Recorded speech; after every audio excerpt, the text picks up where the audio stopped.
안녕하세요. 하우투 아카이브 4편으로 찾아온 역태준 PD입니다. 박정우 감독입니다. 네, 오늘은 짐벌을 활용한 촬영 그리고 전시를 위한 티저 영상 제작 팁을 조금 더 여러분들에게 가르쳐 드리려고 합니다. 네, 그래서 오늘 가지고 온 사례들은 얼터사이드에서 진행했던 것들을 좀 많이 가지고 와 봤는데요. 네, 첫 번째 같이 이야기해 볼 거는 유명인 퍼포머의 기억의 뇌 작업입니다. 기억의 외, 이 퍼포먼스는 노경택 작가의 녹색의 대화들과 협업하여 만들어진 퍼포먼스로 유명인 퍼포머와 같이 생활한 식물이 녹색의 대화들 전시회에서 작품으로 들어가게 되었는데요. 나오는 가구는 식물을 위한 가구로서 물, 빛, 바람 등이 제공되는 식물을 위한 가구예요. 유명인 퍼포머는 원래 돌이라는 소재로 작업을 해오고 있었는데 본인의 작업을 식물들을 배경으로 표현해냈습니다. 유명인 퍼포머랑 노경택 작가가 있는 협업을 통해서 진행했던 전시였었는데요. 얼터사이드 공간에서 진행을 했고 움직임이 굉장히 크고 빠른 무용의 형태였었어요. 시각 예술이 이제 설치가 되어 있는 그런 공간을 이제 배경으로 활용해서 연기한 퍼포먼스였고 이제 관객들은 한쪽 방향에 약간의 방향성이 있는 그런 형태의 작업이었습니다. 네, 그래서 시각 예술과 중간에 이제 무용수가 무용을 하는 부분이었었기 때문에 처음에 첫 번째 런 같은 경우에는 짐벌을 활용해 가지고 촬영을 했고 두 번째 런 같은 경우에는 두 대의 카메라로 하나는 망원, 표준 줌 렌즈를 가지고 인서트를 촬영을 해서 편집해서 합치는 형태로 이제 갔습니다. 얼터사이드 같은 경우에 굉장히 자연광이 좋은 전시장이기 때문에 다른 조명 장비는 활용하지 않았고요. 짐벌이라는 장비를 가지고 들어와서 촬영을 했는데요. 짐벌이 뭔지 어떻게 또 운용을 할 수 있는지에 대한 팁을 조금 더 설명해 주시면 좋을 것 같은데요. 이 짐벌 같은 경우에는 카메라를 들고 찍을 때 흔들리지 않게 밸런스를 잡아주는 그런 장비인데요. DSLR이라든지 미러리스라든지 아니면 더 나아가서 시네 카메라를 이제 올려서 이제 사용을 할 수가 있는 그런 장비입니다. 이제 카메라의 무게, 네, 최대 하중. 네, 최대 하중, 네.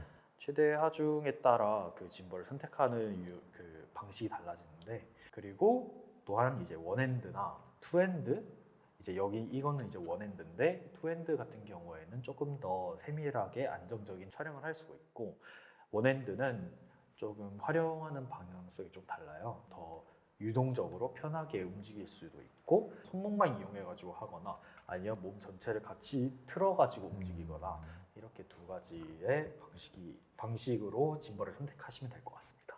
짐벌이 원핸드 짐벌이고 투핸드 짐벌이 있잖아요. 네. 그러면은 투핸드 짐벌이 더 무거운 카메라를 올릴 수 있는 건가요? 보편적으로 그렇긴 한데 어떻게 사용하는지에 따라 조금 다를 것 같아요. 이제 원핸드를 투핸드로 만드는 그런 액세서리도 있고, 그렇게 작업하는 이유는 원핸드는 사실 들고 뛰기가 되게 편하거든요. 한 손으로 이렇게 밑으로 들기도 하고 위로 들기도 하고. 그런데 이제 투핸드 같은 경우에는 사실 세밀하게 미세하게 이제 앵글을 바꾸거나 어느 정도 중간에 피사체가 있으면 그 피사체를 중심으로 세밀하게 이렇게 돌면서 그 피사체를 촬영을 하거나 그런 데 조금 차이가 있는 것 같습니다. 안정성이라고 그러죠. 그러니까 모터 힘이랑도 관련이 있는 것 같은데 이거를 짐벌을 운영을 하다 보면 사실 처음 하는 분들은 또 쉽지 않은 것 같아요. 이게 최대한 안 흔들리게 찍고 싶어서 이거를 빌리는 건데 막상 찍고 보면 흔들리는 경우들도 있고, 그래서 이게 모터 힘이 약해서 그런 건지 짐벌을 가지고 촬영을 하는데도 왜 나는 또 흔들리는 경우들이 있는데 이게 뭐 자세라든지 뭐 이렇게 뭔가 잡아야 되는 그런 게 있는 건지도 좀 궁금합니다. 짐벌을 드는데 흔들린다 이러면 보통은 축을 잘못 맞추셨거나 아니면 팔에 힘을 너무 많이 주셨거나 이렇게 두 가지인 것 같아요. 짐벌 같은 경우에는 팔 힘보다는 등 근육을 이용을 해가지고 팔은 최대한 편하게 이렇게 자세를 잡으면서 이렇게 촬영을 진행해야지 이제 조금 훨씬 덜 흔들리고, 팔에 힘은 최대한 덜 주고 어느 정도 등으로 이제 견착을 시켜서 이렇게 들어가는 경우에 이미지 퀄리티 차이가 좀 많이 나요. 팔에 힘을 주는 경우에는 이제 팔에 힘이 너무 많이 들어가다 보니까 떨리게 되는 현상이 일어나고, 팔을 좀 힘을 풀면 어느 정도 조금 더 유연하고 부드러운 이미지 퀄리티를 만들어낼 수 있습니다. 무엇보다 좋은 건 팔이 먼저 움직이는, 몸이 움직이긴 하는데 몸보다는 팔이 먼저 움직이면서 몸이 따라가는 그런 형태로 촬영을 진행해 주시면 팔이 먼저 가고 몸에 따라가는 형태로 그렇죠. 이렇게 해야지 부드럽게 찍을 수 있는 거군요. 그렇죠. 미러리스 기종을 많이 쓰시잖아요.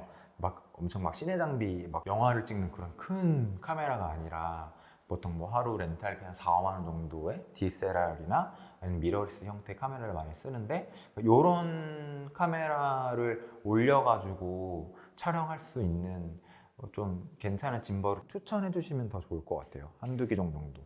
크게는 DSLR이나 이제 미러리스라면 지움 크레인 2 아니면 이제 로닌 RS2 이렇게 두 가지가 시장에 가장 많이 나오는데 요즘은 RS2를 많이 사용하시는 것 같아요. 페이로드도 4.5kg로 상당하게 이제 무거운 카메라도 위에 올려서 안정적이게 촬영을 할 수가 있어요. 네, 그러면은 짐벌 팁은 이 정도 이야기해봤는데 도움이 많이 되셨으면 좋겠고요. 그리고 두 번째로 해볼 이야기는 얼터사이드에서 만드는 티저 영상들이 있잖아요. 그래서 그 티저 영상들에 대한 팁에 대해서 조금 더 이야기를 해보려고 합니다. 저희가 만들었던 티저 영상을 어떻게 기획하고 또 제작을 할 수 있는지, 그 이현우 작가 개인전, 그리고 김기석 작가 그 개인전, 그리고 서서영 이지훈님의 그 몸담이라는 퍼포먼스입니다. 이 세 전시와 그 티저 영상에 그 공통점이 있다라고 하면 세 전시와 퍼포먼스 모두 퍼포먼스적인 요소들이 있었던 시각 전시라는 점이었었어요. 그런 게 있기 때문에 아무래도 티저 영상을 찍었을 때 조금 더 효과적으로 전달될 수 있었던 부분들이 좀 있었던 것 같은데요. 네, 이거를 찍었을 때 얼터사이드라는 공간에서 촬영을 했고, 이제 얼터사이드가 자연광이 이제 굉장히 좋은 전시장이잖아요. 그래서 이제 해가 잘 들어오는 시간에 이거를 좀 촬영을 했고, 그리고 이제 또 알려드리고 싶은 뭐 기술 아닌 기술이라고 하자면 로그 세팅이라는 게 있는데, 로그 값으로 촬영을 하고 그리고 추후에 색 보정을 하는 방법이 또 있습니다. 이거를 제가 또 팁에 대해서 조금 더 포함해서 말씀을 드리려고 하는데, 전체적으로 팁을 제가 4가지 팁을 드려보려고 해요. 네, 첫 번째 팁은 렌즈의 다양화입니다. 촬영을 할 때 미러리스나 DSLR을 가지고 계신 분들이 많이 있고, 보통 렌즈를 1개 정도는 가지고 계실 거예요. 렌즈 하나가 있는데 내가 가지고 있는 미리수의 렌즈가 얼마인지를 일단 파악을 하시고, 그 렌즈의 미리수와 다른 미리값을 가지고 있는 렌즈를 같이 렌트하시거나 구매하셔서 활용해 보시면 훨씬 더 촬영에 대한 소스가 다양해지고, 그것들을 편집을 했을 때 더 퀄리티 있는 영상을 만들 수가 있습니다. 렌즈는 뭐 기본적으로 뭐 광각 렌즈, 뭐 표준 렌즈, 뭐 망원 렌즈 이렇게 얘기를 하는데요. 저희는 보통 빌릴 때 뭐 816 이렇게 얘기를 하는데, 그럼 8mm에서 16mm까지 이렇게 줌인, 줌아웃을 할 수 있는 그런 표준 줌 렌즈를 이야기를 하고요. 뭐 2470 렌즈도 많이 쓰는데, 그 24mm에서 70mm, 그래서 70-200 망원 렌즈죠. 이런 렌즈들이 있는데요. 그 카메라 기종이랑 렌즈마다 조금씩 미리수가 차이가 날 수 있기 때문에 어느 정도 수치가 되는 렌즈가 있는지를 확인을 하시고 렌즈를 좀 다양하게 해서 촬영을 해보시는 것을 추천을 드립니다. 네, 두 번째는 뭐죠? 두 번째는 슬라이드입니다. 슬라이드의 종류를 들자면 일단 직선 슬라이더가 있고 곡선이 있고, 그리고 더 나아가지고 전동 슬라이더가 있는데요. 보통 전시 촬영 같은 경우에는 기교를 부리는 곡선의 형태보다는 직선의 형태를 띈 직선 슬라이드를 가장 많이 사용하는 것 같아요. 혹은 이제 전동 슬라이더로 시작과 끝 지점을 값을 정해놓고 버튼만 하나 누르면 알아서 이제 천천히 들어가거나 혹은 그 원하는 속도에 따라 가지고 들어가는 그런 슬라이더가 있습니다. 세 번째는 자연광입니다. 저희 얼터사이드가 자연광이 굉장히 잘 드는 공간이에요. 이렇게 자연광이 잘 드는 공간에서 촬영을 하게 되면 장점이 여러 가지가 있는데, 첫 번째는 이쁘다는 거죠. 자연광에서 촬영을 하면 렌즈로 담았을 때 굉장히 자연스러운 색깔을 담을 수가 있어요. 그리고 두 번째는 물체가 가진 색을 왜곡하지 않고 최대한 가장 그럴싸하게 발현할 수 있다는 점입니다. 그리고 세 번째는 조명기기를 따로 빌리지 않아도 되기 때문에 그런 부분에 있어서 비용은 절감할 수도 있겠죠. 하지만 자연광이기 때문에 가장 큰 단점은 컨트롤할 수가 없다는 점이에요. 그래서 내가 자연광으로 촬영을 해야지 라고 했는데 그날 날씨가 좋지 않아서 햇빛이 잘 들지 않거나 비가 오거나 이런 경우에는 예정된 촬영을 할 수가 없겠죠. 그리고 계절에 따라서 햇빛이 가지고 있는 길이라든지 색깔도 조금씩 다릅니다. 시간에 따라서도 마찬가지고요. 그리고 그 공간이 남향인지 서향인지 동향인지에 따라서 자연광이 잘 드는 시간대가 존재하니까 그런 것들을 잘 확인하셔서 촬영을 하시는 것을 추천드립니다. 네, 그리고 마지막 네 번째는 뭐죠? 마지막 네 번째는 로그인데요. 로그 같은 경우에는 하이라이트와 섀도우 부분에 디테일을 최대한 많이 잡기 위해서 영상 자체를 플랫하게 만들어서 색 보정에 용이하게 만들기 위한 하나의 카메라에 이제 탑재되어 있는 기능인데요. 모든 카메라가 다 가지고 있는 게 아니라 특정 기준의 이상에 되어 있는 카메라만 이제 가지고 있습니다. 파나소닉사, 이제 에소니사, 그리고 캐논사, 그리고 뭐 니콘 등등 다 가지고 있고요. 로그 기능을 탑재하고 있는 카메라가 뭐가 있는지는 이제 조금 찾아보셔야 될 것 같아요. 그리고 로그 자체는 색 작업에 훨씬 많은 디테일을 잡기 위해 이제 사용을 하는 건데, 보통 이제 사진 같은 경우에 로우 기능이 있잖아요. 그 로우 기능과 조금 유사하지만 조금 다른 건 어느 정도 영상이 이제 표준 비디오 형식으로 촬영되기 때문에 사진의 로우에 비교하자면 조금 많이 제한적일 수 있어요. 그래서 이제 색을 보면 어두운 부분은 조금 밝게 표현되고 밝은 부분은 조금 어둡게 표현되면서 그렇게 해야 데이터 값을 더 많이 가지게 되니까 그 로그 세팅으로 촬영을 하게 되면 소스가 조금 흐리멍텅하고 뭔가 회색빛이 좀 돌고 있다, 요런 게 나오게 되는 것 같아요. 그럼 로그로 촬영하고 나면 색 보정을 해야 되는데, 로그는 사실 색 보정을 전제로 하고 로그로 촬영을 하는 거잖아요.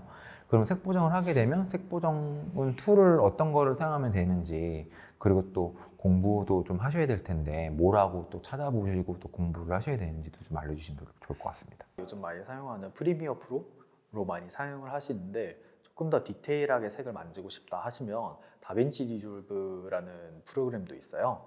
그런 프로그램을 이용을 해가지고 좀 더 디테일한 색 작업을 하시면 되고, 공부 같은 경우에는 사실 한국 영상도 좋지만 외국 영상에 조금 더 디테일하게 작업의 워크플로우나 잘 정리되어 있어가지고 번역기를 돌려서라도 조금 외국 영상을 보는 걸 좀 추천해요. 프리미어 프로 컬러 그레이딩 아니면 다빈치 리졸브 컬러 그레이딩 워크플로우가 되어도 좋고, 아니면 사실 특정 여러 유튜버 분들은 또 어떤 특정 영화를 조금 거론해가지고 뭐 이렇게 만드는 법, 이 영화처럼 만드는 법, 그런 걸 많이 설명을 해주셔가지고 그런 걸 좀 많이 참고하시면 좋을 것 같습니다. 네, 하우 투 아카이브 이렇게 4편 통해서 만나보았는데요. 저희가 전달드린 이 사례와 조금의 팁이 영상을 제작하시고 기록하시고 아카이브 하시는데 조금이나마 도움이 되셨으면 좋겠습니다. 내년에도 좋은 컨텐츠로 찾아뵙게 될 수 있었으면 좋겠습니다. 네, 감사합니다.